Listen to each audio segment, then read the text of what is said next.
자, 우리 한번 같이 또 인사 나누죠. 제가 할렐루야 하면 여러분 한번 아멘. 할렐루야 뜻 뭔지 아시죠?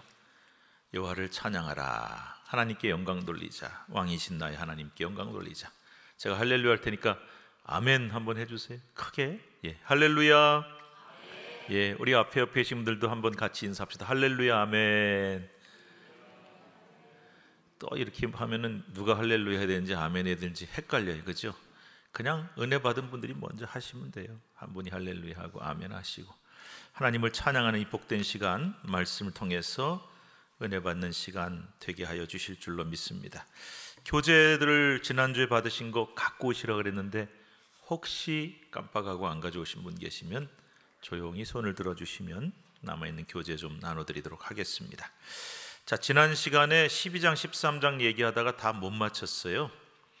목사님 이렇게 여유 있게 천천히 하시나 싶을 텐데 너무나 중요한 본문이어서 시간에 쫓기면서 막 스피드 내서 하는 것보다 천천히 나눠서 하는 게 좋겠다고 생각을 했습니다. 자, 지난 시간에 우리는 12장의 앞부분 공부했어요. 그래서 은사는 우리 앞에 나오는 9장 11장에 나오는 나는 사도의 권리가 있지만 난 포기했어, 또는 예배는 어떤 예배가 바른 예배냐, 이 모든 것들이 교회의 덕, 질서, 이거를 얘기를 하고 있었어요. 근데 12장에 와서도 이제 12장에 별명이 있다고 제가 말씀드렸는데 기억나십니까? 한 주 되니까 벌써 까물까물하죠. 12장은, 자 따라하세요. 12장은 따라하세요. 12장은 은사장. 딱 기억해 놓으세요. 물론 또 돌아서면 잊어버리기도 하는데 저도 그래요. 자꾸 잊어버리고 또 외우고 또 외우고. 자, 13장 시작. 13장은 무슨 장? 이건 우리가 잘 알고. 그 다음에 따라합시다. 14장은 예언장. 이렇게 외우시면 좋겠어요. 물론 그 후에도 15장 가면 부활장, 이 별명을 사람들이 많이 붙이는데 별명을 붙이는 이유가 있어요. 기억을 하기 위해서 그래요. 우리가 예를 들어서 히브리서 11장 그러면 믿음장 알잖아요. 딱 읽어보면 믿음은 바라는 것들의 실상, 이렇게 나오면 믿음장, 이렇게 하는 것처럼 잘 기억을 하라고 만들어 놓은 거니까 의미가 있습니다. 그래서요, 은사가 굉장히 다양하다. 그리고 지난주에 우리가 이런 말씀 배웠잖아요. 은사가 여러 가지지만은 주시는 성령님은 한 분이시다. 그 다음에 교회 직분도 다양하고 여러 가지지만 그 세우시고 주시는 예수 그리스도 한 분이시다. 그리고 교회 사역이 여러 가지가 다양하지만 그것을 이루시는, 또 하게 하시는 하나님은 한 분, 삼위일체 하나님 한 분. 그러니까 사도 바울은 사역, 직분, 은사를 같은 동일성상에 놓고 보는 거예요. 그래서 그 모든 것은 다 한 분, 하나님, 예수님, 성령님 주셨기 때문에 교회를 세우는, 교회를 한 몸인 교회를 세우는 일을 위해서 목적이 같아야 된다. 그러니까 고린도 교회가 은사 때문에 싸웠잖아요. 네 은사가 더 잘났어, 내 은사가 더 잘났어. 근데 그거는 잘못됐다는 거예요. 은사가 오히려 교회를 하나 되게 하고 세우는 것이 돼야 되는데 그거 이해 못하니까 가르치려고 사도 바울이 12장 쓴 거예요. 자, 그래서 종류가 여러 가지가 있잖아요. 우리 7절부터 11절, 특히 8절부터 10절 보면 은사 목록이 쭉 나오는데 그거 하나하나 설명은 안 했지만 그 중에 제일 대표적인 예언의 은사라든지 방언의 은사라든지 모든 은사는 결국 성령님, 한 분 성령님이 주셨기 때문에 그 은사로 인해서 교회가 바로 서고 질서가 서고 교회가 하나 되는 목적을 이루어야 그게 은사가 은사되는 것이다. 이렇게 얘기를 한 거죠. 어렵지 않잖아요, 그죠? 그래서 우리가 그냥 읽을 때 이게 무슨 말일까 하는데 설명을 그래도 최대한 쉽게 하니까 여러분들이 들으시면 그렇구나. 자, 그래서 이제 지난주는 진짜 진도 많이 못 나갔어요. 여러분 갖고 계신 교재에 보면은 12장 해놓고 그 다음에 2번 많은 지체 한 몸, 여기 할 차례예요. 지난주 이거밖에 못했네. 내용이 많았어요. 자, 그러면요 오늘 본문으로 넘어가도록 하겠습니다. 많은 지체 한 몸. 자, 이 12장 12절 31절에서 여러분 12장이 무슨 장이라 그랬어요? 제가 은사장, 은사 얘기하는데 그 은사를 잘 이해시키기 위한 탁월한 비유가 하나 나와요. 그러니까 예수님도 비유를 참 잘 쓰신 분이시거든요. 그래서 어떤 개념을 얘기할 때 굉장히 탁월한 비유, 그리고 뭐 어디 있는 멀리 가서 그런 게 아니라 늘 이 이스라엘 백성들, 갈릴리 백성들이 주변 일상생활에서 느낄 만한 일들, 체험한 일들 가지고 비유를 통해서 굉장히 잘 설명하셨는데, 사도 바울도 이 비유의 굉장히 달인이에요. 그래서 이 사도 바울이 이 은사가 많은데 하나를 이루기 위해서, 목적이 하나다는 얘기를 하기 위해서 지체를 비유를 들었어요. 지체 비유가 뭐냐? 우리 몸이에요. 몸. 자, 그래서 바울이 은사가 많지만 한 분 성령님이 주셨다 그랬는데, 이번에는 사람의 몸을 비유로 해서 은사와 성령과 교회 관계를 설명을 잘하고 있단 말이죠. 자, 우리 12절 13절 말씀 한번 읽어볼까요? 어떤 내용이 나오는지. 자, 띄워주세요. 12절 13절. 네. 한참 뜸들였다 나오네. 자, 읽읍시다. 몸은 하나인데 많은 지체가 있고, 몸의 지체가 많으나 한 몸임과 같이 그리스도도 그러하니라. 우리가 유대인이나 헬라인이나 종이나 자유인이나 다 한 성령으로 세례를 받아 한 몸이 되었고, 또 다 한 성령을 마시게 하셨느니라. 자, 여러분, 우리 몸에 굉장히 많은 지체가 있지요. 지체라는 것은 우리 몸의 부분을 다 얘기해. 손가락, 발가락, 머리, 눈, 우리 몸에 있는 장기, 얼마나 많은 우리 몸에 여러 부분이 있습니까? 그런데 그렇게 다양한 부분이 있지만 몸은 하나죠. 이하준이라는 사람 몸속에 있는 모든 부분이잖아요. 그 얘기를 하는 거예요. 그리고 그리스도도 한 분이신데, 이 사도 바울은 특별히 그리스도를 머리로 그렇게 많이 설명을 합니다. 그래서 그 예수님, 머리이신 예수님 그리스도를 위해서, 그의 몸된 교회를 위해서 모든 지체가 한 몸을 이루고 한 몸을 움직이게 하는 것처럼, 우리 모든 은사도 머리이신 예수 그리스도, 그리고 그의 몸된 교회를 위해서 하나가 되어서 착착착 움직여야 된다는 거예요. 그 얘기를 하려고 이 지체 비유를, 탁월한 비유를 했습니다. 자, 그리고요, 뭐 교회 안에는 유대인도 있고 헬라인도 있고 종도 있었어요. 그때 노예도 있었어요.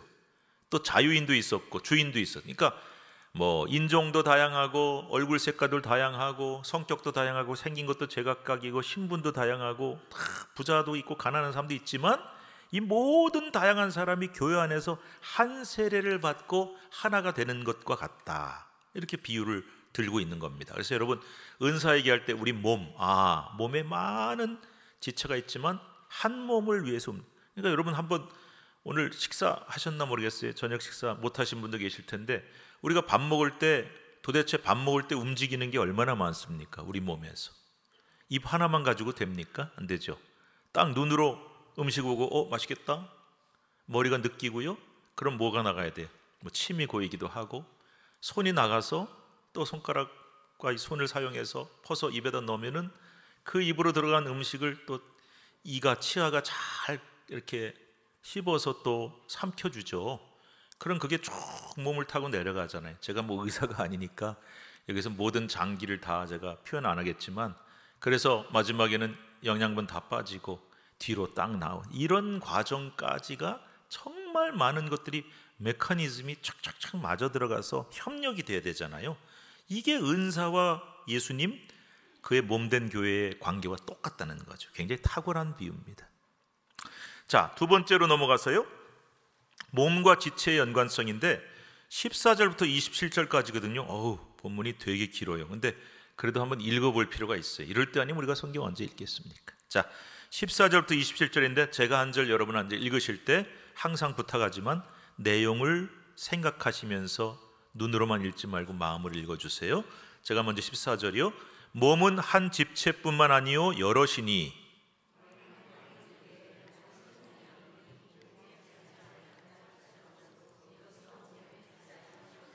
또 귀가 이르되 나는 눈이 아니니 몸에 붙지 아니하였다 할지라도 이로써 몸에 붙지 아니한 것이 아니니,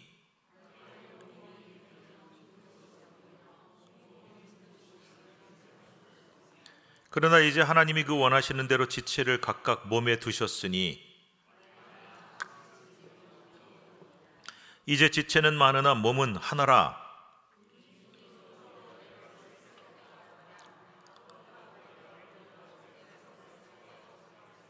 그뿐 아니라 더 약하게 보이는 몸의 지체가 도리어 요긴하고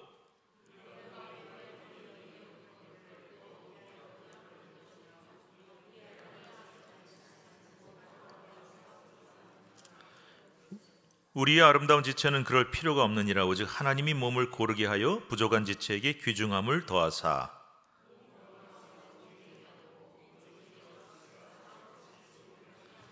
만일 한 지체가 고통을 받으면 모든 지체가 함께 고통을 받고 한 지체가 영광을 얻으면 모든 지체가 함께 즐거워하느니라. 여기까지 읽었어요.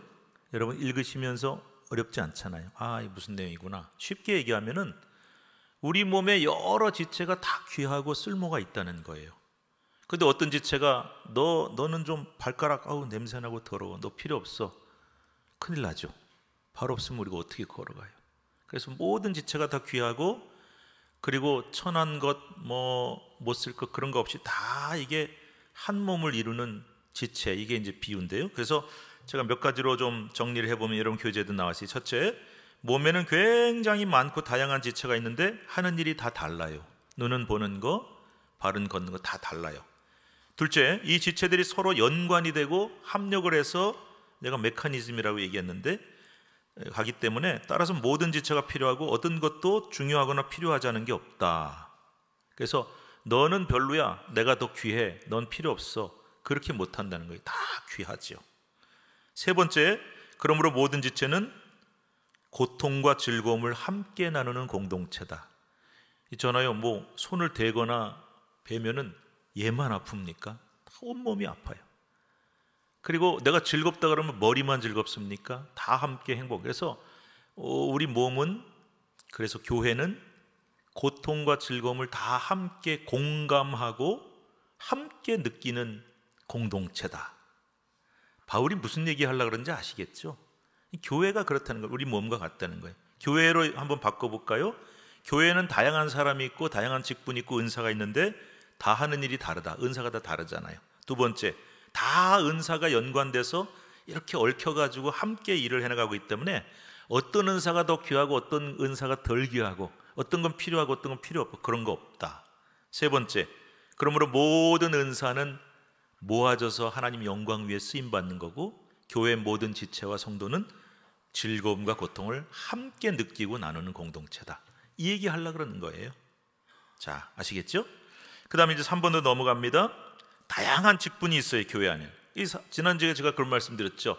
바울은 이 고린도전서 12장에서 은사와 직분을 같은 선상에 놓고 본다 그랬어요. 그래서 여러분이 지금 맡고 계시는 직분도 다 은사로 이해를 합니다. 그거를 우리가 전제로 해서 28절부터 30절 한번 읽어보겠습니다. 28절부터 30절 시작. 하나님이 교회 중에 몇을 세우셨으니 첫째는 사도요, 둘째는 선지자요, 셋째는 교사요, 그 다음은 능력을 행하는 자요, 그 다음에 병 고치는 은사와 서로 돕는 것과 다스리는 것과 각종 방언을 말하는 것이라. 다 사도이겠느냐? 다 선지자이겠느냐? 다 교사이겠느냐? 다 능력을 행하는 자이겠느냐? 다 병 고치는 은사를 가진 자이겠느냐? 다 방언을 말하는 자이겠느냐? 다 통역하는 자이겠느냐? 잘 보세요. 직분하고 은사가 막 섞여 있어요. 같은 선상에 놓고 본다는 거예요.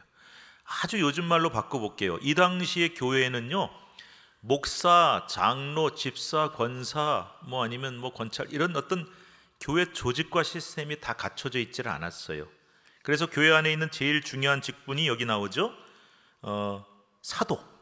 사도는 누구죠? 예수님의 직제자들이에요. 그래서 오늘날 목사라는 개념과 비슷하지만 훨씬 더 권위가 있죠. 그 다음에 선지자는 누구냐면 하나님의 말씀을 받아서 예언하는 그런 사람들이었어요. 목사하고 비슷하다고 보시면 되겠어요. 그 다음에 세 번째는 교사, 말씀 가르치는 사람. 여기는 목회자도 포함되고 교회학교도 포함되고 말씀 가르치는 역할을 하는 사람 다 포함이 돼요. 그리고 이런 다양한 직분들이 있고 그 다음에 은사도 다양해요. 능력 행하는 은사, 병 고치는 은사, 서로 돕는 은사, 다스리는 은사, 방언 말하는 은사. 그런데 다 사도가 되면 교회는 큰일 나죠. 다 선지자만 있으면 큰일 나죠. 다 교사만 있으면 큰일 나죠. 그러니까 한 직분으로 싹 다 아유 뭐 목사님만 강대상에 올라가서 설교합니까? 나도 좀 해봅시다. 큰일 나지 않겠어요? 예. 축도는 뭐 목사님만 합니까? 나도 해봅시다. 큰일 나잖아요. 다 권사가 될 수 있고 다 장로가 될 수 있는 건 아니잖아요. 그래서 다양한 직분이 있지만 이게 상하관계가 아니라 아까 그랬죠. 한 몸인 교회를 이루기 위해서 다 직분도 다르고 다양하지만 하는 일도 다르지만 이게 합력해서 선을 이루는 것이다. 은사도 마찬가지라는 거예요. 전부 다 방언만 받아라, 아니면 전부 다 병 고치는 은사만 받아라, 그런 거 아니에요. 굉장히 은사는 다양하고 많지만 다시 똑같은 얘기합니다. 그 다양한 은사는 합력해서 선을 이루면서 다 귀하고 필요하지 않은 것이 없고 그것이 다 모여져서 교회 몸된 교회를, 주님의 몸된 교회를 세워간다, 이 얘기를 하는 거예요. 거듭 얘기하는 겁니다. 그래서 여러분 참고로 8절에 아까 이제 지난 시간에 얘기했는데 여러 은사 목록 중에 보면요 말씀이 최우선으로 나와요. 근데 28절에도 보면은 말씀과 관련된 직분이 맨 앞에 나와요. 이건 뭘 얘기하냐? 여러분 초자연적인 은사 있잖아요. 뭐 방언을 한다든지 예언을 한다든지 병을 고치는 신유의 은사보다 말씀을 전하고 말씀에 근거한 은사가 더 우선권이 있다고 사도 바울은 보고 있어요. 하나님의 말씀이 우선입니다. 근데 이제 고린도 교회 사람들은 방언이 먼저다, 더 신비하지 않냐, 뭐 예언이 먼저다 그랬는데 아니, 하나님 말씀에 대한 은사가 훨씬 더 중요하고 먼저예요. 근데 이제 바울이 진짜 하고 싶은 말이 29절 30절에 나오거든요. 다시 한번 보면 이렇게 나와 있어요. 눈으로 한번 보세요. 다 사도이겠느냐? 한번 귀로 들어보세요. 다 선지자이겠냐? 다 교사이겠냐? 다 능력을 행하는 자이겠느냐? 다 병 고치는 은사를 가진 자이겠느냐? 다 방언을 말하는 자겠냐? 다 통역하는 자이겠냐? 다는 아니라는 거예요. 그래서 다양한 은사가 있고 직분이 있지만 또 하는 일이 다 다르지만 주님의 몸된 교회를 위해서 하나가 돼야 된다. 여러분 기억을 하시기 바랍니다. 자, 그리고요 이제 13장으로 넘어와서 대단히 중요한 얘기가 나오는데 4번 얘기입니다. 제일 좋은 길 31절이 자 12장 31절이 다시 묻습니다. 12장이 무슨 장? 이 정도 얘기하면 이제 여러분 기억하실 수 있죠. 은사장에서 13장 무슨 장? 은사장에서 사랑장으로 넘어가는 고리가 하나 있어요. 연결고리가. 그게 31절이에요. 31절 같이 읽어봅시다. 31절 시작. 너희는 더욱 큰 은사를 사모하라. 내가 또한 가장 좋은 길을 너희에게 보이리라. 여기 나오는 더욱 큰 은사와 가장 좋은 길은 뭘까? 많은 사람들이 이렇게 얘기해요. 31절에 나오는 더욱 큰 은사는 은사 중에 제일 사랑이다, 13장이다 이렇게 보는 사람들이 많아요. 그런데 조금 더 성경을 정확하게 들여다보면은 그게 아닙니다. 좀 더 정확하게 얘기합시다. 31절에 나오는 더욱 큰 은사는 뭐하고 연결이 되냐면 14장에 나오는 예언하고 연결이 돼요. 그래서 사도 바울은 은사가 다 귀하지만 그래도 우선권은 있다. 말씀 전하고 선포하는 은사가 제일 중요하다. 이게 예언이에요. 그래서 14장에 나오는 예언과 더욱 큰 은사가 연결되는 거고요. 그거보다는 뒤에 나오는 가장 좋은 길이 뭐냐? 이게 사랑이라고 그렇게 봐야 돼요. 왜 이런 얘기를 했냐면은 고린도 교회 사람들이 왜 싸웠다 그랬어요? 은사를 여러분 고린도 교회는요 어떤 교회보다 똑똑한 사람 많았어요. 그리고 은사 받은 사람도 많았어요. 성령의 역사가 풍성했어요. 근데 맨날 싸워. 여러분, 야, 저 교회는 막 은사도 많이 받았고 막 사람들이 방언도 많이 하고 예언도 많이 하고 막 성령의 역사가 풍성하게 일어나는데 밥만 먹으면 싸워요. 그게 제대로 된 겁니까? 제대로 안 된 겁니까? 제대로 안 됐잖아요. 왜 그러지? 우리 교회는 은사가 풍성한데 왜 싸우지? 똑똑한 사람 많은데 왜 싸우지? 그래서 사도 바울이 그 얘기를 들어보니까 이런 현상이라는 거예요. 네 은사가 더 크냐? 내 은사가 더 중요하냐? 그러면서 남의 은사를 막 깎아내려. 그 은사 별로야. 내가 받은 은사가 최고야. 그 싸우는 거예요.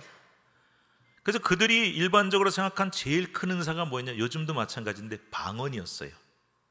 근데 여러분 특정한 은사를 크다고 보고 그것만 추구하는 건 옳은 방법이 아닙니다. 그래서 제가 만약에 설교하다가 여러분 방언이 최고니까 우리 교회 사람들은 다 방언만 하면 돼요. 맞지 않아요. 정확하지 않습니다. 여러분 받은 은사 다 달라요. 물론 저도 이제 막 학생 때 친구들 막 방언한다니까 얼마나 부러운지 몰라서 맨날 기도했어요. 방언하게 해달라고 주시더라고요. 근데 나중에 이제 목사 되고 신앙생활 하다 보니까 방언의 은사도 참 좋긴 해요. 왜냐하면 기도할 때 참 제가 마음도 신령해지고 그러니까 오래 기도해도 금방 지나가더라고요. 그런 건 있는데 그건 내가 좋은 거지. 내가 좋잖아요. 근데 제가 목회하면서 보니까 말씀을 잘 선포하고 가르치는 은사가 훨씬 유익하더라고요. 왜? 나 한 사람만 좋은 게 아니라 이 말씀 듣고 은혜 받고 변화된 사람이 있으면 모두가 좋잖아요. 사도 바울이 그 얘기를 하는 거예요.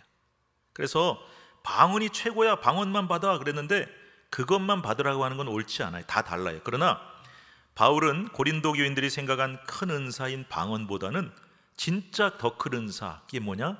말씀 선포하고 가르치는 은사. 이게 예언이라니까요. 그래서 14장 예언장으로 연결이 됩니다. 이해하셨죠? 그 다음에 마지막으로 이 모든 것보다 제일 좋은 길. 자, 제가 개념을 설명해 볼게요. 잘 들어보세요.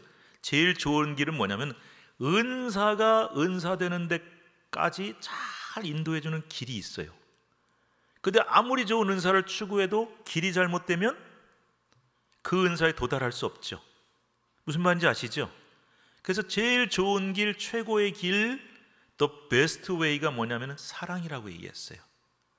그리고 13장으로 넘어가서 뭐라고 얘기하냐면 사랑이 없으면 내가 암만 은사 받았다고 해도 길이 잘못됐으니까 교회에 덕을 세우고 교회를 하나로 만드는 게 아니라 오히려 그 은사 자랑하다가 교회 시끄러워지고 그 은사만 최고다고 얘기하다고 교회가 막 분열이 되고 예배가 시끄러워지고 질서가 깨지고 그런 일이 생긴다. 그래서 사랑 없으면 은사가 은사되게 하는 것이 아니다. 이렇게 얘기를 하는 거예요. 13장으로 넘어가는 거죠. 자, 이제 13장으로 넘어갑시다. 다시 한번 말씀드리지만 왜 은사장에서 사랑장으로 넘어가는지 고리를 여러분들이 정확하게 이해하셔야 고린도서 12장, 13장, 14장을 연속으로 잘 이해할 수가 있습니다. 다시 한 번만, 혹시나 해서 다시 한 번만. 은사는 많고 다양한데 은사는 한 분 성령님이 주셨기 때문에 주님의 몸된 한 교회를 섬기고 세우는데 잘 사용이 돼야 된다. 그래야 진짜 은사다. 그런데 그 은사가 너희들 그렇게 많이 받았다 그러는데 그렇게 많이 받은 은사 때문에 싸우고 있다? 그거는 뭔가 잘못돼서 길이 잘못됐어. 사랑이 빠졌기 때문에. 한번 따라해 보시겠어요? 사랑 없는 은사는 은사가 아니다. 그렇게 얘기를 하고 있는 거예요. 굉장히 중요한 개념이거든요. 그래서 제가 고린도전서 읽다가 그렇구나. 있잖아요.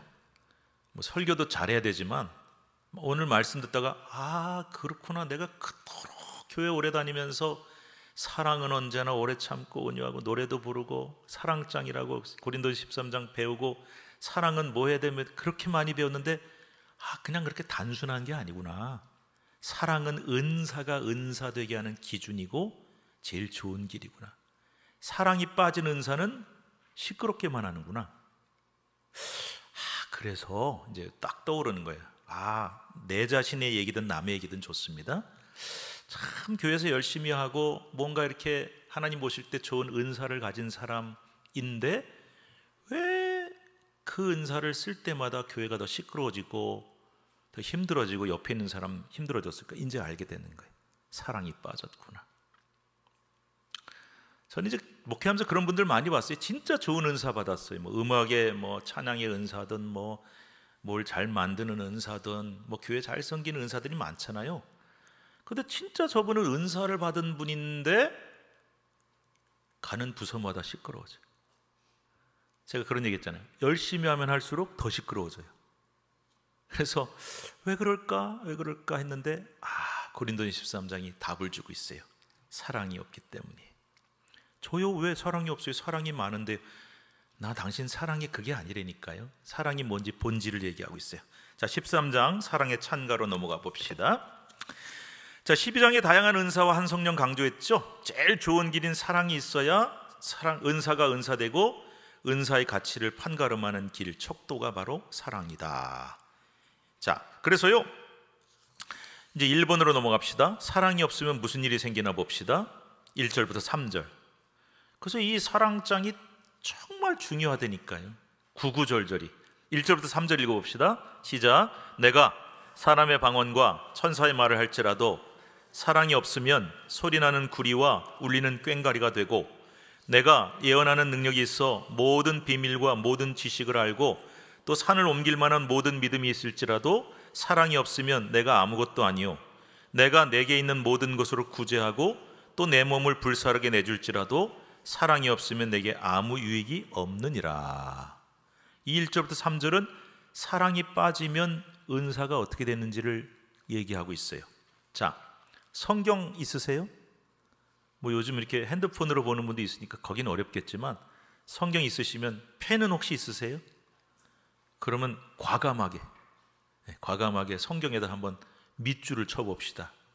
1절부터 3절 보시면서 이거 은사네 하는 거 있으면 한번 밑줄 쳐보세요. 요거 은사다? 자, 1분만 시간 드릴 거니까 한번 은사다 싶은 거 있으면 한번 밑줄 쳐보세요.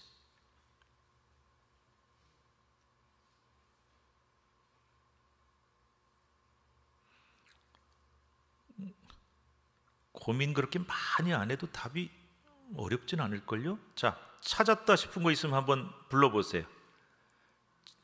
뭐가 있어요? 방언. 그 다음에 또요. 예언도 있죠? 예언. 그죠? 그 다음에 지식도 있어요. 아, 맞아. 지난번에 보니까 은사 먹는 게 지식도 있었어. 지식과 지혜도 있었어. 그 다음에요. 믿음도 은사예요. 아, 맞아. 지난번에 보니까 우리가 잘 생각 안 하거든요. 믿음이 은사인가? 지식이 은사인가? 이것도 은사예요. 그 다음에 또 구제. 아, 이것도 은사예요. 남 도와주는 거. 자, 이게 다 은사예요. 그런데 거기에 뭐가 붙어 나오냐면은 요 1절부터 3절의 특징이 뭐냐면요, 점층법이라 그러나요? 여기 별 이제 지식이 다 동원되는 거예요. 여러분 성경 읽을 때 막 국어 공부 뭐 역사 공부 다 동원돼요. 산수도 공부 다 나와요. 근데 이게 국어에 보면 점층법이라고 점점 높아지고 세지죠. 그런 게 사용이 됐거든요. 그걸 발견하면 참 기가 막힌데. 자, 방언 은사죠. 근데 방언보다 더 귀한 게 나와요. 천사의 말. 방언은 신비한 말이잖아요. 근데 천사의 말까지 할 정도로 될지라도 점층법이에요. 그리고 2절에 보면은 예언. 아, 하나님 말씀을 깨닫고 가르치는 게 예언이지. 근데 거기보다 더 센 게 있어요. 모든 비밀과 모든 지식을 다 알아. 하나님 나라에 대한 비밀과 지식을 내가 다 알아. 엄청 세죠. 그 다음에 믿음이 있는데 그냥 믿음이 아니에요. 뭘 옮길 만한 믿음이에요? 산을 옮길 만한 믿음이. 오, 세네. 점점 세지죠. 그 다음에 3절 구제가 은사죠. 남 잘 도와주는 거. 그런데 어느 정도로 세져요? 내 몸을 불사르게 내줄 정도로의 구제. 감이 오시나요? 안 오시나? 느낌이 오죠, 여러분? 아, 은사가 나오고 그 은사보다 더 강하고 엄청난 게 더 나오는구나. 이렇게 나온다니까요. 이거 알면 참 재밌는데. 그러니까 성경이요, 참 재미있고 기가 막힌 게 뭐냐면요, 이렇게 그냥 글씨로 읽는 것보다 알고 읽으면 너무 재미있는 거예요. 그런데 자, 다시 돌아갑니다. 방언한다고 큰 소리 치고 자랑하고 내 은사가 최고야 라고 얘기하는데, 바울은 뭐라고 하냐면 방언 정도가 아니라 천사의 말을 해도 사랑이 없으면 어떻게 된다? 소리나는 구리와 울리는 꽹과리가 된다 그러지. 꽹꽹꽹꽹꽹 하면서 어우 시끄러. 소음. 무슨 말일까요? 나중에 이제 13장 넘어가서 14장 나오면 그런 얘기가 나와요. 예배를 드리고 있는데, 요즘 말로 바꾸겠습니다. 예배를 한참 드리고 설교를 하고 있는데 저 구석에 앉은 사람이, 나 지난번에 뭐 부흥회 가가지고 나는 방언 은사 받았어.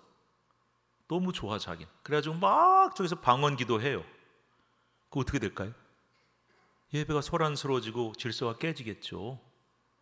그런 일이 생기면은 그 소리는 자기는 좋을지 몰라도 무슨 소리가 나는 거예요?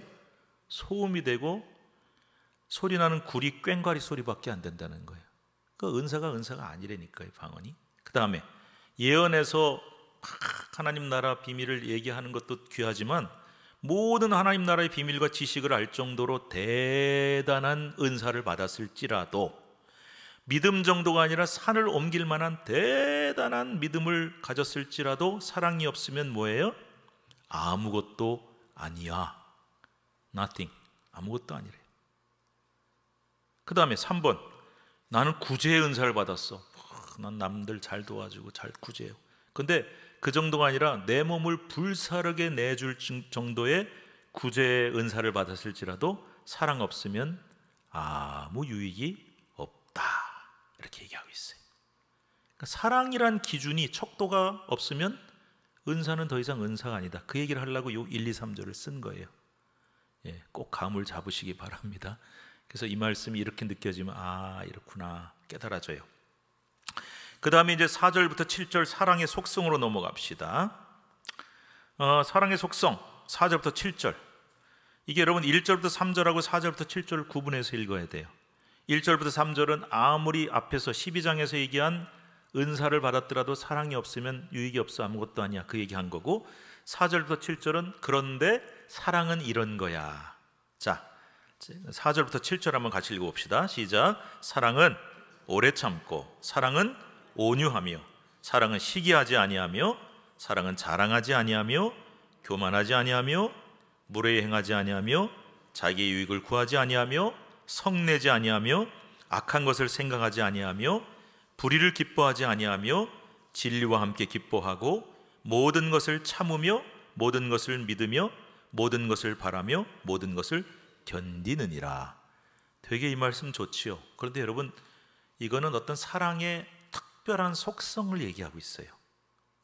그러니까 사도 바울이 4절부터 7절에 사랑은 전부 이거야 라고 얘기한 게 아니라 특별히 고린도 교회 성도들처럼 분열되거나 다툼이 있거나 내분이 일어날 때 필요한 사랑이 뭔지를 얘기한 거예요. 그래서 여기는 다 특성이 있어요. 그게 뭐냐? 일반적인 사랑이 아닙니다. 오히려 본문을 거꾸로 읽어볼 필요가 있어요. 우리가 가끔 성경 읽을 때 성경을 한번 거꾸로 읽어보면 훨씬 이해가 잘 될 때가 있거든요. 이런 이야기로 이해하시면 됩니다. 너희 고린도 교인들은 은사는 많이 받았는데 사랑이 없어. 그래서 어떻게 됐을까요? 거꾸로 읽어봅시다. 오래 못 참어. 그리고 온유의 반대말이면 뭐예요? 강팍하고 너무 자기가 강하고, 그 다음에 시기를 막 하고, 자랑 맨날 하고, 교만하고. 거꾸로 읽어보세요. 그 다음에 은사는 많은데 사랑이 없으니까 툭이야. 질투하고 자랑하고 교만하고, 이렇게 읽어봐야 돼요. 그러니까 고린도 교회가 은사는 많지만 이 사랑의 속성이 없기 때문에 너희에게 일어나는 현상들이 지금 이런 것이다라고 얘기하고 있는 거예요. 여러분, 이거는 개인도 그렇고 교회도 그렇고. 자, 다시 한번 제가 뽑아보겠습니다. 온유해야 돼요. 오래 참아야 돼요. 온유해야 돼요. 시기하지 말아야 돼요. 자랑하지 말아야 돼요. 교만하지 말아야 돼요. 무례히 말하거나 행하면 안 돼요. 자기 유익을 구하지 말아야 돼요. 성내고 분노하지 말아야 돼요. 악한 거 생각하지 말아야 돼요. 불의를 기뻐하지 말아야 돼요. 진리를 제일 기뻐해야 돼요. 잘 참아야 돼요. 잘 믿고 모든 것을 바라고 견딜 줄 알아야 돼요. 이게 안 되니까 고린도 교회가 맨날 싸웠다는 거예요. 이거를 우리 자신에게 한번 적용해 봅시다. 나는 내가 사랑이 많이 없었구나. 여러분, 사랑이란 게요, 나 정말 당신 되게 사랑해, 너무 좋아, 도 사랑이지만 여기 말하는 사랑의 특징이 있습니다. 이런 게 돼야 돼요. 근데 내가 그게 잘 안 됐어. 그러면 말로만 사랑했지 진짜 사랑을 한 게 아니구나, 그렇게 되는 거예요. 자, 이걸 교회 공동체에도 한번 적용해 봅시다. 우리 교회 안에 이런 일들이 막 일어나고 있어요. 거꾸로 읽었잖아요 아까. 그러면 우리 교회는 사랑이 없는 교회. 누가 이제 별로 좋은 농담하는데 이런 농담하는 사람이 있었어요. 은혜교회에 은혜가 제일 없고, 교회 이름 사랑교회에 사랑이 제일 없고, 뭐 믿음교회 믿음이 제일 없다, 그런 얘기를 하는데, 교회 이름 잘 지어놓고 교회당 잘 지어놓고 십자가 잘 붙여놓는다고 다 되는 게 아니고, 교회 안에 사랑이 있나 없나, 저 교회는 진짜 말로만 사랑하는 교회인지 진짜 사랑이 있는 교회인지를 알려면 교인들을 이렇게 보면 됩니다. 교인들끼리 일어난 일들을 보면 됩니다. 다시 얘기하지만 여기 나오는 게 잘 돼야 돼요. 그런데 교인들끼리 막 못 참고 시기하고 자랑하고 자기 주장만 펴고, 그죠? 잘 못 참고 성질내고 이러고 있으면은 사랑이 없는 교회. 그렇다고 교회 이름을 사랑이 없는 교회라고 부를 수는 없잖아요. 지을 수는 없잖아요. 그래서 사랑의 속성을 얘기하고 있어요. 그러니까 여러분 이렇게 생각하시면 되겠다, 그죠? 여기 나와 있는 것만 잘하면은 진짜 사랑이 넘치는 교회가 될 수 있어요. 말로만이 아니라. 그리고 내가 여기 있는 것을 보면서 하나님 이 부분이 좀 부족하구나, 하나님 이걸 주세요 하고 그렇게 변하게 되어갈 수 있다면 여러분은 말로만이 아닌 정말 사랑이 많은 성도가 될 수가 있어요. 그러면 그런 성도가 모인 교회는 평안해요. 그런 성도가 모인 교회는 화평하고 참 성도들끼리 진짜 사랑해. 근데 아무리 제가 그랬잖아요. 멋진 교회당 지어놓고 교회 크게 만들고 뭐 화려하게 하고 뭐 십자가 달아놔도 이게 안 되면 맨날 싸우고 분열과 아픔만 일어나요. 어떤 분이 그런 얘기를 한 적이 있어요. 고린도서 13장 제 설교를 듣고 집에 가서 성경 읽다가 최근에 어떤 사람하고 굉장히 불편해지고 힘들었던 일이 있었대요. 상처도 받고. 그래서 그 일 때문에 이 교회를 다녀야 돼 말아야 돼 고민했는데 읽다가 그런 생각이 했대요. 주어를 저 인간으로 해봤대. 저 인간은 오래 참지도 못하고 강팍하고 시기하고 자랑하고, 그러니까 막 은혜가 되더래요. 막 엄청 은혜가 되고 막 속이 시원하더래. 근데 하나님이 저 인간이 아니라 주어를 너로 바꿔라. 그래서 자기 이름을 넣어서 해보니까 자기가 그렇더래. 깨달은 게 그거죠. 아, 내가 원인이었구나. 내가 저 사람을 진짜 사랑한 게 아니었구나. 저 사람이 나를 막 힘들게 하고 막 상처 주고 그런 것만 생각하고 피해의식만 있었지 내가 정말 저 사람을 진심으로 사랑하지 못했구나 하고 회개하게 되는 기회가 됐대요. 그러니까 우리도 한번 그렇게 입장을 바꿔놓고 생각을 해보면 좋겠어요. 자, 그래서 이제 마지막 3번 영원하고 온전한 사랑 8절부터 13절 8절 읽어볼까요? 8절 시작. 언제까지나 떨어지지 아니하되 예언도 패하고 방언도 그치고 지식도 패하리라. 고린도 교인들이 그토록 크고 중요하게 여기던 예언, 방언 이거 때가 되면 다 그치고 패해요. 근데 사랑은 언제까지나 떨어지지 않고 영원해요. 왜 그럴까? 자, 제가 그냥 쉽게 한번 예를 들어보겠습니다. 우리가 이제 만약에 이 세상 삶을 끝내고 천국에 갔어요. 천국에 가면은 예언이 필요할까요? 대답 좀 해보세요. 예언이 필요할까요? 예언이 제가 하나님 말씀 받아서 깨닫고 대신 전하는 은사라 그랬죠? 예언 필요할까요? 대답 좀 해주세요. 협조 좀 해주세요. 필요하겠어요? 안 필요하겠어요? 필요 없어요. 하나님 계시고 예수님 계신데 직접 들으면 되지 뭐 누가 대신할 필요가 뭐가 있어요? 그죠? 방언 필요할까요? 안 필요할까요? 필요 없어요. 사실은 기도도 예수님의 이름으로 기도합니다 하고 중보자이신 예수님 이름으로 할 필요가 없는 게 하나님 만나면 저는 그런 마음이에요. 하나님 만나면 직접 대화할 수 있겠네.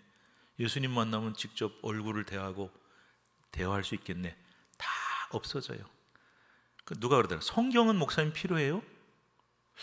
그냥 이건 제 생각입니다. 진리는 아닌데 성경 말씀이 하나님 말씀이잖아요. 하나님이 이런 말씀 하셨어 하고 써놓은 거잖아요. 우리가 하나님 음성 직접 못 들으니까 이거 보는 거잖아요. 천국 가면은 하나님 직접 말씀하시는데 성경은 필요 없을 것 같아요. 그런데 영원히 안 없어지는 게 하나 있네요. 그게 뭐냐? 사랑입니다.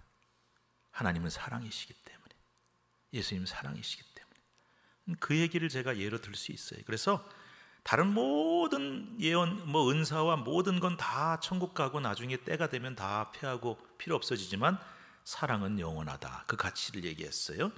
자, 두 번째 9절부터 10절 그리고 그 이후에 우리 12절까지 한번 읽어보면은 사랑만이 온전하고 나머지는 부분적이다라는 걸 설명하기 위해서 두 가지 예를 들거든요. 자, 우리 9절부터 한번 12절까지 교독을 하겠습니다.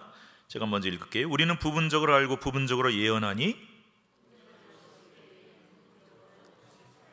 내가 어렸을 때는 말하는 것이 어린아이와 같고 깨닫는 것이 어린아이와 같고 생각하는 것이 어린아이와 같다가 장성한 사람이 되어서는 어린아이의 일을 버렸노라.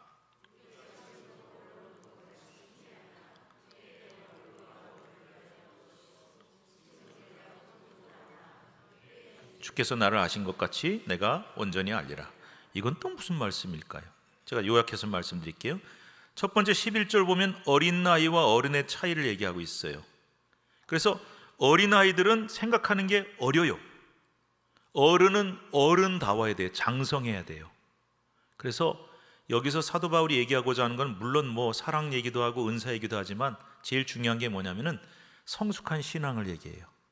그래서 어린아이의 신앙, 제가 이것도 비유를 들어볼게요. 내가 교회 처음 나왔어요. 초신자예요.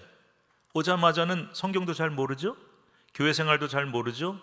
기도하는 법도 잘 모르죠? 그리고 이런 생각이 뭐 다는 아니지만 이 교회가 나한테 친절하지 않아. 성도들의 표정이 왜 저래? 내가 이 교회 처음 왔는데 밝게 웃으면서 나를 환영해주고 선물도 많이 주고 친절하게 해주고 내가 한 주 빠지면 막 전화 와가지고 왜 빠지셨냐고 꼭 오시라 그러고 이렇게 되게 잘해줘야 된다고 생각하거든요.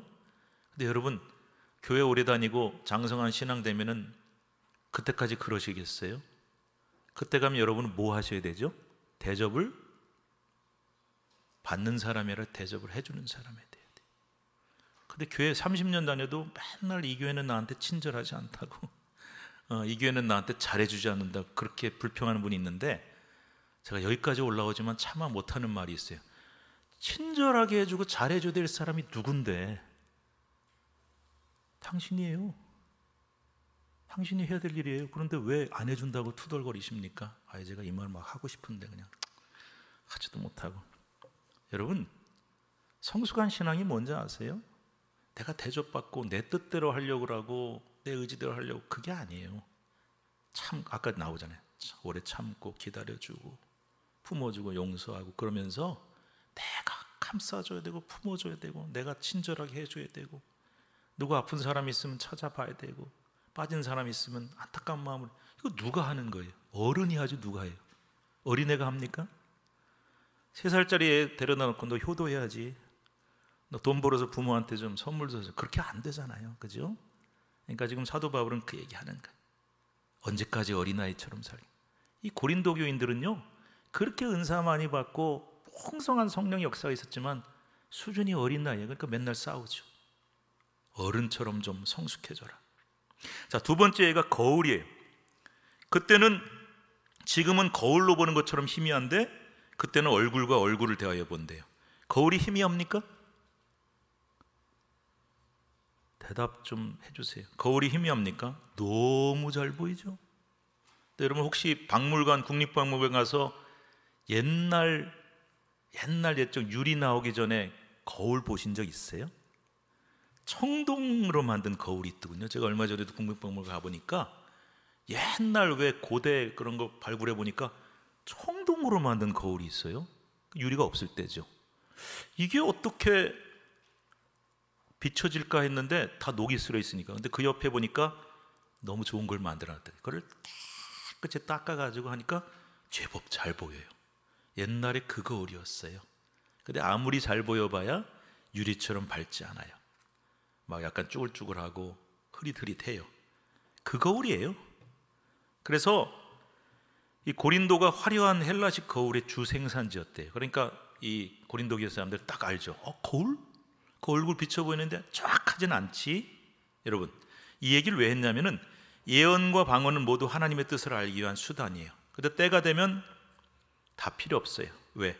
하나님의 얼굴을 마주보고 대하여 볼 것이기 때문에. 12절에 나오죠. 아까 제가 무슨 예를 들었어요? 천국에 가면 얼굴을 마주 대하고 직접 대화하기 때문에 예언 방언 다 이제 필요 없어져요. 폐해요. 그때도 사랑은 여전히 유효하다. 하나님 자신이 사랑이시기 때문에. 그 얘기를 하려고 거울 얘기를 하는 거예요. 자, 그래서 13절 결론으로 넘어갑시다. 그런즉 13절 시작. 이거 다 암송하실 것 같은데 안 보여줘도 될 것 같아요. 봅시다. 시작. 그런즉 믿음, 소망, 사랑 이 세 가지는 항상 있을 것인데 그 중에 제일은 사랑이라. 너무나 우리가 잘 아는 성구죠. 앞서 예언도 방언도 패하고 사랑만 영원하고 온전하다 그랬는데, 여러분, 믿음, 소망, 사랑 중에 믿음, 소망이 필요 없다도 아니고 중요하지 않다도 아니에요. 다 중요해요. 다 영원해요. 그런데 왜 사랑이 제일이라고 으뜸이라 그랬을까? 오히려 갈라디아서 5장이나 히브리서 11장 보면은 또 바울은 이렇게 얘기해. 믿음이 최고다. 어떨 때는 소망이 최고다. 근데 이거는 이렇게 이해하시면 됩니다.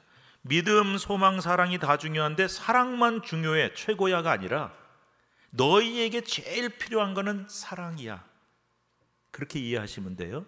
자, 여러분이 답 알고 계십니다. 고린도 교회는 뭐가 제일 필요할까요? 믿음도 괜찮아요. 은사도 많이 받았고, 뭐 또 그 어려운 시대, 박해받는 시대 소망도 그런 대로 괜찮아요. 뭐가 없어요? 사랑이 제일 부족했기 때문에 사랑이 제일이야 그랬어요. 그러면 개인이나 교회에 있어서 제일 필요한 게 믿음이야. 그러면 믿음이 제일이 되는 거고, 지금은 이 시대는 정말 소망이 중요해. 그러면 소망이 제일이 되고, 고린도 교회 같이 사랑이 필요하면 사랑이 제일이 되는 거예요. 약간 객관적인 의미라고 생각하시면 됩니다. 자, 오늘 숙제 하나 가지고 집에 가십시다. 나는, 세 개만 놓고 생각해요. 나는 믿음이 제일 필요할까? 소망이 제일 필요할까? 사랑이 제일 필요할까? 그거 한번 생각해 보세요. 그리고 또 우리 교회는 믿음이 제일 필요할까? 소망이 제일 필요할까? 사랑이 제일 필요할까? 고린도 교회는 사랑이 제일 많이 필요했어요. 한번 생각해 볼 수 있기를 바랍니다. 적용 읽고 마치겠습니다. 1번, 은사와 성령, 직분과 교회. 자, 이거 다 하나를 얘기하는 거거든요. 은사는 다양하지만 성령님은 한 분, 지체도 여럿이지만 몸은 하나, 직분도 다양하지만 교회는 하나. 그래서 은사 가진 사람들은 다양한 은사와 적합한 직분을 맡아서 교회를 위해 잘 사용하고 합력을 해야 된다, 그 얘기를 하는 거예요. 따라서 모든 직분과 은사는 소중합니다. 서로의 은사를 무시하거나 직분을 무시하거나 어느 일정한 은사나 직분만 선호하는 것은 그 질서를 깨게 돼요. 고린도 교회는 그걸 몰랐기 때문에 그렇게 많은 은사를 받았어도 서로 다툰 거예요. 우리 교회는요. 그래서 여러분, 우리 교회를 한 몸 유기체로 생각하셔서 우리 교회에 여러 다양한 사람이 있고 여러 은사를 받은 사람이 있고 여러 직분 받은 사람이 있는데 이게 잘 합쳐져서 한 몸인 교회를 섬길 수 있어야 됩니다. 자, 첫째 읽어봅시다. 교재 있죠? 첫째, 시작. 내가 받은 은사 발견과 직분을 소중히 여기고 그것을 교회와 그리스도를 위해 잘 사용합시다. 여러분, 은사 발견하셔야 돼요.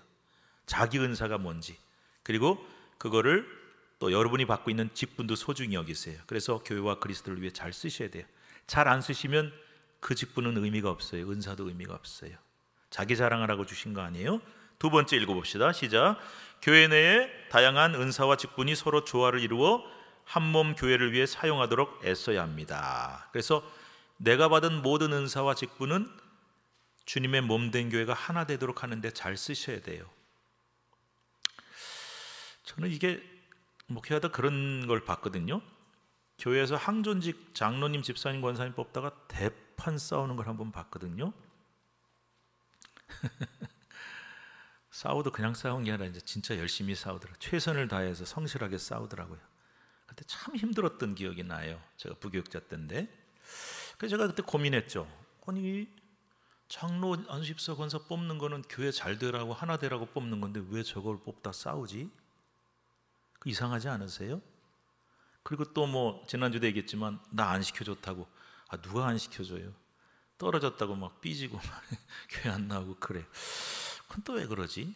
그래서 우리가 사도 바울이 고린도전서 12, 13, 14장에 얘기한 것처럼 은사와 직분을 잘못 이해했구나. 왜 잘못 이해했냐? 진급하는 건 줄 알아요. 에? 서리 집사님이 있다가 이제 권사님, 안수 집사 되면 진급한 줄 알아요. 그러다 장로님 되면 더 진급한 줄 알고 출세한 줄 알아요. 망하는 거죠. 아닙니다. 그리고 목사님이 안 뽑았어요, 사람들이 안 뽑았어요, 그렇게 얘기하면 그것도 착각이죠. 성령님이 뽑아주시는 건데. 그래서 은사와 직분에 대한 이해가 잘못됐기 때문에 그런 일이 생기는 거예요. 그리고 여러분이 지금 갖고 있는 직분, 꼭 안수집사, 권사, 장로 얘기하는 거 아닙니다. 교회학교 교사든 찬양대든 뭐든 좋아요. 찬양팀이든. 그걸로 정말 주님의 몸된 교회를 한 몸 만들기 위해서 쓰고 있냐 아니냐, 굉장히 중요한 기준입니다. 은사도 마찬가지입니다.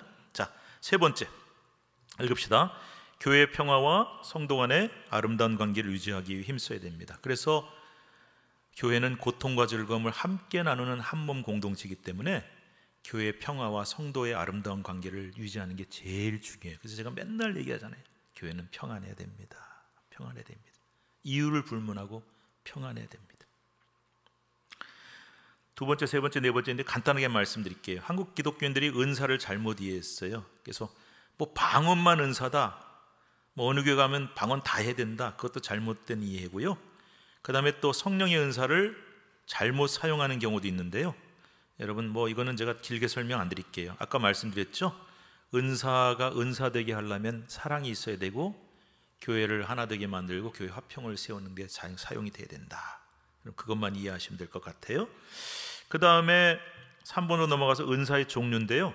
자, 이거 되게 중요하니까 이거 짚고 넘어갑니다. 은사는요, 목록이 있었는데 크게 두 가지로 나눠져요. 무슨 은사? 공동체적인 은사가 있고 개인적인 은사가 있어요. 쉽게 얘기합시다. 개인적인 은사면 나만 좋은 거예요. 틀린 건 아니지만 나만 좋은 거예요. 방언이라든지 또 구약에 보면은 그 성막 만들 때 사용됐던 사람들 보면 아주 정교한 기술, 그것도 은사거든요. 교회에서 보면은 아주 좋은 손재주를 갖고 뭘 잘 만들어서 이렇게 섬기는 분들이 있어요. 그것도 은사예요. 근데 그건 내가 좋은 거죠. 근데 그거를, 그 은사를 교회와 공동체를 위해서 사용하는 게 더 중요하지 않겠어요? 사도 바울은 그래서 말씀과 관련된 은사라든지 믿음의 은사라든지 섬김과 봉사 은사 등을 더 우선순위에 놓고 있어요. 내가 좋은 것보다 뭐가 더 중요하다? 공동체가 좋은 게 더 중요하고 교회가 더 중요하다. 이 우선순위에 대해서는 되게 중요하게 얘기를 합니다. 자, 마지막 4번. 바울이 13장에서 말한 사랑은 은사가 아니라 그랬어요. 사랑의 은사란 말은 정확하지 않아요. 은사는 다른 모든 은사를 재는 척도 제일 좋은 길이다. 은사가 은사되게 하는 것이다.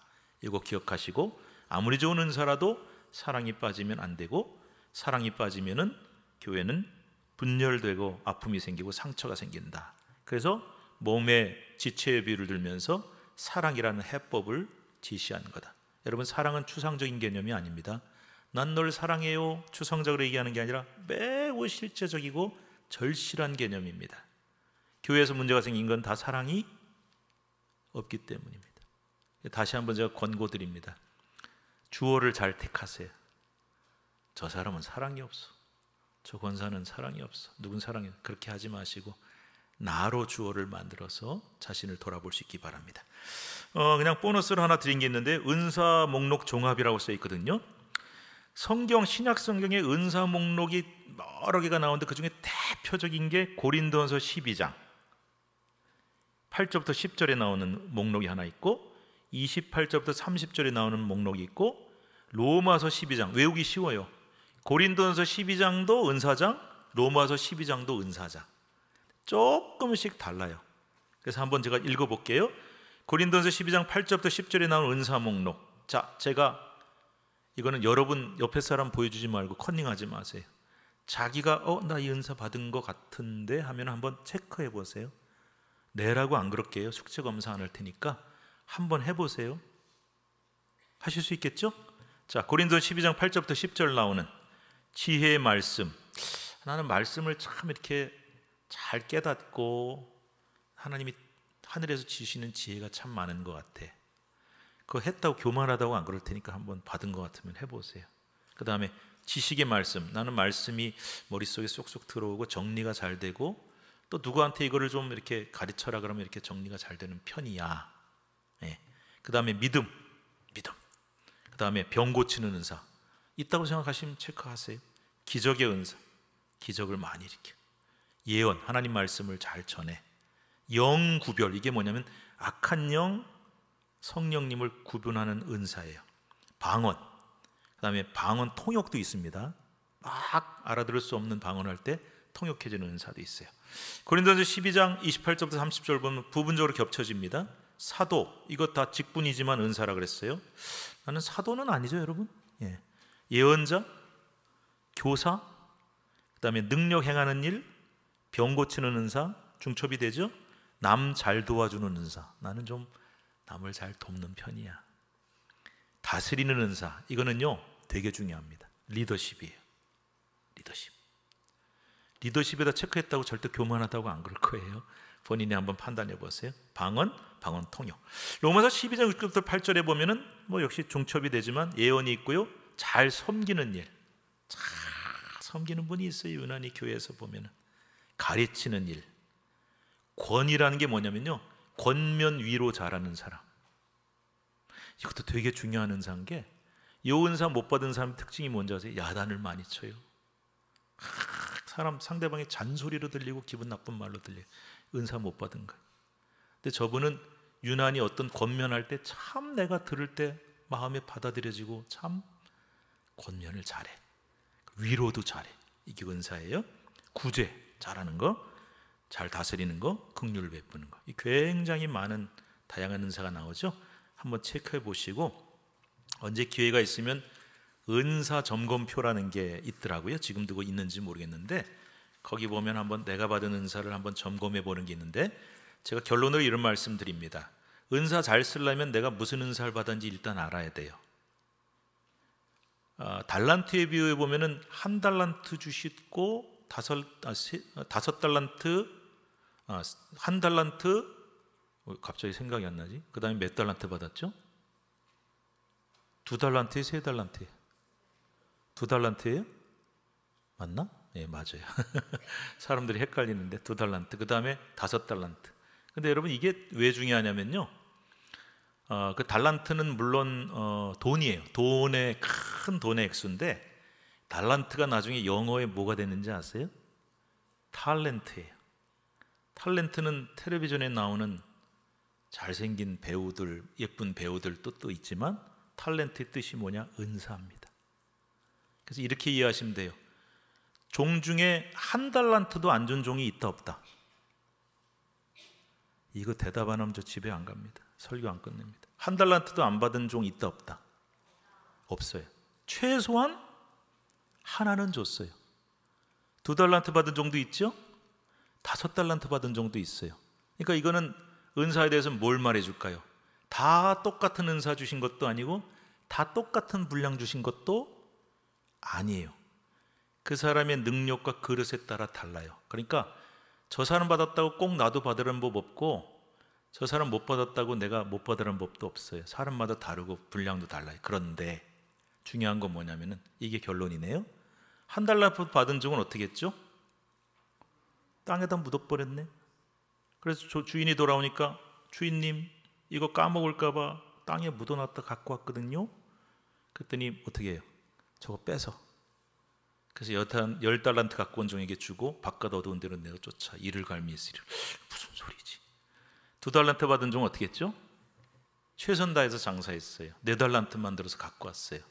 5달란트 받은 종은 어떻게 했죠? 최선 다해서 장사했어요. 10달란트 만들어서 왔어요. 제가 되게 자주 얘기한 말이 있어요. 그 비유에 보면 4달란트 만들어 온 종과 10달란트 만들어 온 종, 즉 처음에 2달란트 받은 종과 5달란트 받은 종에게 칭찬하는 말이 나오는데, 비교해 보세요. 한 글자도 안 틀립니다. 잘하였도다 착하고 충성된 종아, 내가 작은 일에 충성해서 쭉 나오거든요. 한 글자도 안 틀려. 그래서 제가 놀라운 걸 하나 깨달았어요. 아까 얘기로 처음 돌아가 봅시다. 은사는 사람마다 다 달라요. 분량도 달라요. 쟤는 좀 많이 받았네, 나는 적게 받았네. 기분 나빠. 땅에다 묻어놔. 그것도 뺏긴다 그랬어요. 근데 몇 개 받았냐, 어떤 은사 받았냐 상관없이 최선 다해서 하나님 앞에 가져와 영광 돌리면 똑같은 상급과 똑같은 칭찬을 받는다. 이게 되게 중요한 얘기죠. 여러분, 남의 은사 부러워하는 것보다 내가 받은 은사 발견해서 그걸로 하나님께 영광 돌리고 잘 써보세요. 똑같이 상급 받습니다. 그래서 그게 오늘 결론이 되겠어요. 자, 다음 시간엔 고린도서 14장 읽을 텐데 숙제 내드립니다. 검사는 물론 못하지만 2-3번 읽어오시고 공부를 같이 하도록 하겠습니다. 기도하겠습니다. 하나님, 오늘도 말씀 주셔서 감사합니다. 고린도서 12장, 13장이 정말 중요하고, 그래서 은사장, 사랑장이 너무나 중요한데, 오늘 왜 은사가 중요하고 사랑이 중요하고 연결이 어떻게 되는지도 다 배웠습니다. 너무 깊이 있는 말씀인데 깨닫게 하셔서 감사합니다. 그리고 머리로만 지식으로만 알지 말게 하시고 하늘의 지혜를 주셔서 이 말씀을 깨달아 알고 내 삶의 주어가 내가 되어서 우리 교회가 되어서 잘 적용해 볼 수 있도록 도와주옵소서. 혹시 최근에 교회 안에서 불편한 일이 있었거나 인간관계가 어려웠거나 또 힘들었던 적이 있는가? 직분 감당하다가 시험 들거나 어려운 적이 있었나? 또 교회에서 맡기신 사명 사역하다가 지치고 힘들고 상처받은 일이 있는가 돌아보면서 오늘 이 말씀을 들여다보면 원인이 분명히 나올 줄로 믿습니다. 주님, 우리에게 끊이지 않는 사랑과 영원한 사랑을 주셔서 우리에게 주신 그 다양하고 풍성한 은사와 직분과 사역을 잘 감당하여 주님의 몸된 교회를 섬기며 교회를 화합하고 사랑하며 한 몸 들어가는데 잘 쓰게 하여 주옵소서. 예수님의 이름으로 기도드립니다. 아멘.